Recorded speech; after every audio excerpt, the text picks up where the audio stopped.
le peuple souverain. C'était le 8 décembre dernier. Alassane Ouattara prête serment pour son 4e mandat.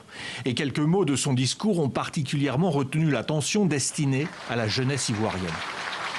Ce mandat sera aussi celui de la transmission générationnelle. Ce sera pour moi et pour notre nation un acte de responsabilité et de maturité politique. Cette transmission générationnelle paraît lointaine aux yeux de nombreux jeunes Ivoiriens. Mais la campagne des législatives est un moyen de se compter. Issouf Ouattara, 32 ans, a lancé cette campagne plein d'ambition. On a commencé la campagne.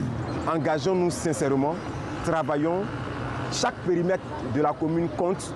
Lui, c'est un ancien étudiant de l'université Houphouët-Boigny à Abidjan. Il veut bousculer les politiques en candidat indépendant. Avec ses soutiens, il sillonne la circonscription d'Anyama.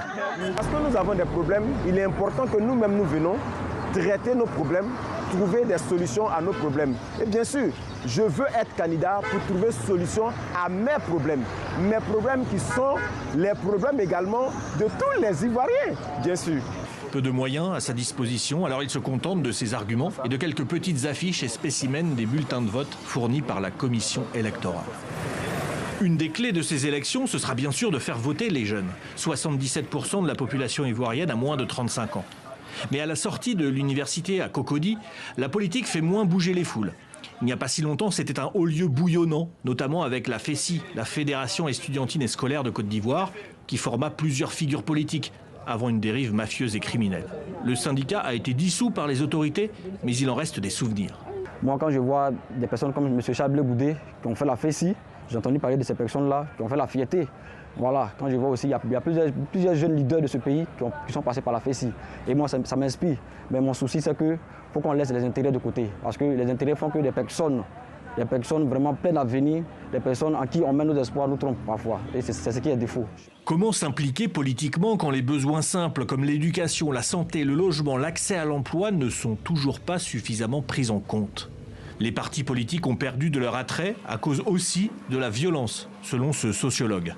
La violence liée au processus électoral depuis 1990 a certainement découragé un certain nombre de jeunes de s'engager dans les grands partis parce qu'ils considéraient que ces partis-là ont été responsables de la situation. Donc ils décident, eux, de ne pas être encartés, d'y aller avec leurs moyens, avec leur profil pour pouvoir séduire l'électorat qui a peut-être besoin de voir de nouveaux profils.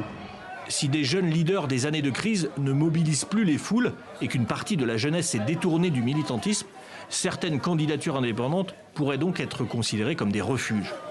255 députés seront élus à l'Assemblée nationale, mais combien seront-ils à représenter réellement cette jeunesse ivoirienne ?